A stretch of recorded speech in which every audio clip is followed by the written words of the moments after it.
Well, I don't know about you.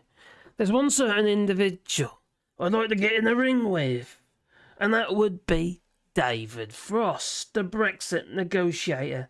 Remember him? He likes pizza, apparently. Well, he's been speaking again. Well, he's been tweeting. Yeah, quite a long tweet where they go on to multiple tweets. So I'll share that with you in a moment because, well, he's a walking paradox, is David Frost. Well, this all comes to light because of what's been going on at Dover. Because Brexit's not working, you see. It's a complete and utter disaster, an unmitigated disaster. There's no getting away from it. It just is. There's no fixing it. There's no mending it. There's nothing like that whatsoever. Because it's broken. And it was always broken because it's broken in its DNA. Well, we had Suella Braverman. She was being interviewed yesterday and she said that it's not fair to blame Brexit for all the chaos that's going on down at Dover. It's not fair, she says. It's blatantly obvious because it's caused by Brexit. You can't really get away from it because the experts are saying so too. David Calder, the travel expert, he's been speaking out quite a bit about it recently, and he reckons you should be happy about it, you see, because you've got the warm fuzzy feeling inside because of your blue passports. And then you've got other experts, such as, I believe this is Doug Bannister. He's like the CEO for the Dover port. And let's hear what he has to say. In a minute. The difference of being in a post-Brexit environment means that every passport needs to be checked before a vehicle or a passenger can cross into the European Union through France, and that happens here in Dover. So it does make processing more challenging. And is the difference to last year that perhaps more people are travelling sort of post-COVID? We're definitely busier this year with our coaches than we were last year. Border force has been appropriately staffed, but now, post-Brexit, each passport has to be checked, has to be scanned, has to be verified, and that is taking a long time. Oh, yes. And as a result, we have kids waiting in coaches, because these coaches, you see, they've got like 60 to 80 odd passengers on each of these coaches. And there's been a bit of an influx of coaches because, you know, kids are going on school trips and what have you. And it's not the easiest thing to process them, you see, because normally when your car go through the ferry ports, well, I'll be at Dover, you stay in your car. Somehow they've got to try and process all these kids, you see, on these coaches. And now it's like stamping passports. Yeah? Not just stamping them, they've got to check whether or not you're entitled to come back into the European Union. Have you outstayed your 80 and 180 days, for instance? Are you a criminal? Is your name Alexander Boris DeFeffel Johnson? Because they probably don't want him back in. No. The point is, before Brexit, we didn't have to do all this. Yes, we opted out of Schengen. Oh, I know. So some would say, okay, you didn't have to stamp the passports, but they still checked the passports and stuff like that. But now they've got to stamp them and check them and do all this other paraphernalia to go along with it, you see. That's what happens with Brexit. Because a whole load of numpties put that cross in the wrong box. They did, I'm sorry. Just say it as I say it. It's pretty obvious, really. Well, David Frost has, decided to give us his point of view yet again. Yeah, which is a little bit, how to put it, paradoxical. Yeah, is that the word? I think that's the phrase. Yeah, well, so I'll share it with you. So let's just go through David Frost's tweet. The Brexit negotiator. He's trying to justify himself, is what he's trying to do. Anyway, quick thoughts over the Dover travel issue, says David Frost. Now, if we want to control movement into the United Kingdom, which we do, as a key element in the Brexit vote, then we must expect the European Union to control movement into the European Union. Logical, wouldn't you say? Because we're a third country, you see. We can't have it both ways. and we should be honest about that. Yeah, I agree with you, David Frost. Yeah, spot on. Just shame that you put the cross. Actually, I think you might be a Remainer, actually. Because you did actually campaign for Remain. So what's going on? Anyway, yeah, lots of people put the cross in the wrong box, and as a result, we got a load of aggro. We didn't have to do all this stuff before. But then he goes on to say, he says, however, which is like a but. Whenever there's a but, oh God, there we go. You know how it goes. He said, this is point 2, tweet 2. We never were in Schengen. Like I was saying, it doesn't make any blooming difference not now, because it's not that was the problem. No. There was no stamping of passports. There was no 90 and 180 day rule. There was, well, fairly good security protocols in place. We talked to each other. Yeah. He says passports were always checked at Dover by French officials. Yes, but they just check to make sure who you are. Not whether or not you are entitled to come into the European Union. Third country, you see. What we've got to remember is that the people of Britain...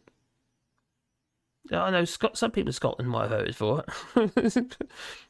Maybe. Well, anyway, little Englanders voted to leave the European Union. And as such, we now are a third country. I hate to I've left. And I live in France, right? Okay, I escaped. I think that's more... Yeah, I escaped. And now I live in France with my dear missus and my dogs and and some kids and stuff. Anyway, that's what we've done. But it still inhibits us. We have similar rules to you if we want to, say, for instance, leave France to go to, I don't know, Spain and what have you. Not for travel necessarily, but we work and, if we want to set up a new life in Spain, well, then we'd be treated just like you are in the United Kingdom. So we're sort of hamstrung into France, which I don't mind because it's a lovely country. It really is. Now, since Brexit, the processes got a bit more laborious, he says, isn't that? Because the EU treats us like a third country. Oh, how dare they? Now, this will sometimes cause delays. It's true that the European Union doesn't have to do it like this. And we don't treat EU citizens like that, he says. But it's their right to. For God's sake, they want to negotiate these deals, don't they? They like to sign these deals, wave them about it like some kind of triumph. And then they don't want to abide by them. What's the point of negotiating a deal if the rules don't apply? It makes no sense. No sense at all, just like Northern Ireland Protocol and all that. Sign up for something that you... Oh, no, they won't want to do that, will they? No, of course they do. You negotiated it, Mr. David Frost. You should go back to whiskey selling or something, whatever you were before. So... He carries on, point 4. We can only change this at Dover by, he says, providing more border posts for more checks and staffing them more often. And if necessary, paying the French to do it. Oh my God. Nigel Farage would be happy. He's not very happy about paying the French for the, checking the more people on the beach, stopping the little boats. Yeah. How much does that cost us now? It's going to be nearly 500 million and something like that. It's quite a lot of money. Diversifying travel, he says, away from the dominance of Dover. I don't know if you looked at a map recently. Is your name blooming Dominic Raab? David Frost. Because he didn't understand either. There's a reason why Dover is important. It's the closest point to France. It's the shortest distance. That's why it's important. Otherwise, we wouldn't have gone to a hell of a lot of trouble to try and reclaim the sea and what have you, or reclaim the land, I apologise, to build the port in the first place, because it's rather constrained down there. It's sort of geographically constrained, because you've got cliffs on one side, on one side, and the other side you've got the sea. So you need to try and build out into the sea, maybe, I don't know, double decker, I don't know, maybe. So yeah, diversify travel away from the dominance of Dover. Well, you're going to have longer trips then. If you're talking about Folkestone to Dieppe, for instance, that's quite, how to put it, that's, a lot longer trip. I can't remember how long it is. 6 hours, 7 hours or something like that, by ferry. It might even be longer, I can't remember. Then he says, negotiating reduced checks on which. But the thing is, David Frost, we didn't need any of this until all those numpties put their cross in the wrong box. Well, 0.5.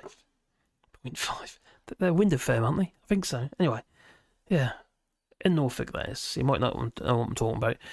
He says, it has never seemed necessary to me to have more than a light touch on specific law enforcement checks on UK EU travellers. This is the same flipping point as before, because at the end of the day, what he's saying is that, you know, we signed up for something, but we don't abide by it.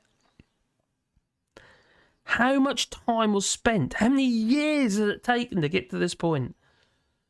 He negotiated it, so they would have talked about it. So you should know about it, shouldn't he? It's what happens when you don't take any notes into meetings, Mr. Frost. Oh, he's a stealing history. Yeah, right. The Brexit vote wasn't about preventing tourism, he says, but about stopping EU citizens coming here to work, you know, stealing our jobs and our women. Well, that restriction is enforced in other ways anyway, he says. Okay.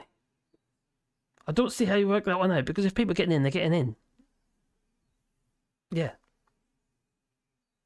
You still got to check the passports. And besides, this is the biggest problem. It's people leaving the United Kingdom to get into France, you know, to travel somewhere in the EU. There's much reduced holiday traffic from the EU into the United Kingdom now, and business. Yeah, a lot less investment since Brexit. Because people who live in the EU generally have IDs. And their IDs are not valid in the United Kingdom anymore. So they'd have to get a passport just to travel into the United Kingdom. They're not going to do that. They're going to say, well, if I've got to spend another 80 odd quid to get my passport, well, I don't need it for anything else, you know, because I've got my ID card, you know. So I know what I'll do. I'll go on holiday somewhere else. This severely hits, obviously, the holiday trade in the United Kingdom. But apparently there is no room, according to Nigel Farage, because the asylum seekers are in the hotels. Oh, damn it, it's such a mess. Well, now he says, if we are told we now have better relations with the European Union, then we should test that by trying to negotiate better data sharing, he says. You've just broken everything before. Richie Sunak is trying to smooth over the rough edges, maybe. And now David Frost, you've done that bit. Let's break it again. Let's break our relationship with the European Union, especially France, because there's always loggerheads in it. Yeah, because data sharing is a massive issue between the United Kingdom and the EU because of GDPR. We're kind of on the outside of it now.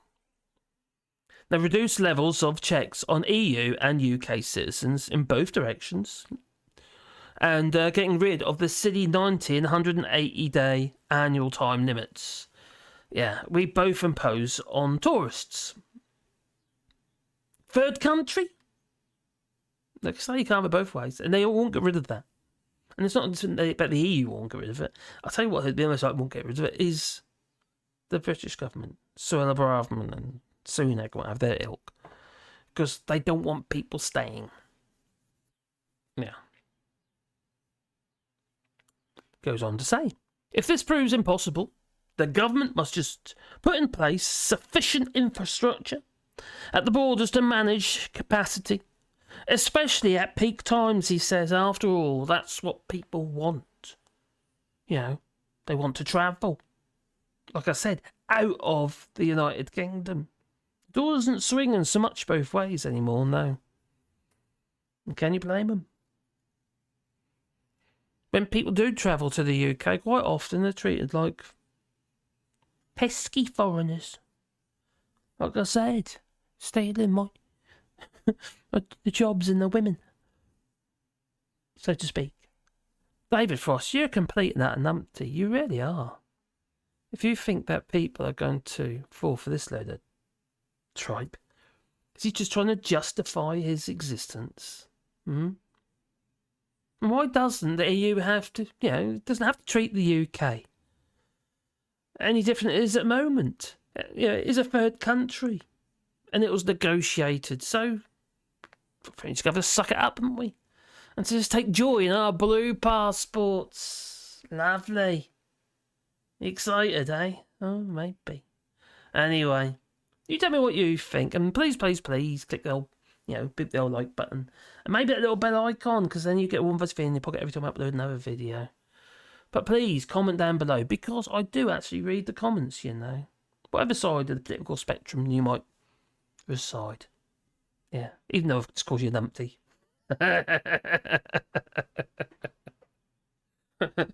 Sorry. Well, anyway, I suppose it's time for me to go. Got to walk the dogs, so I'm gonna say ta-ta. Ta-ta.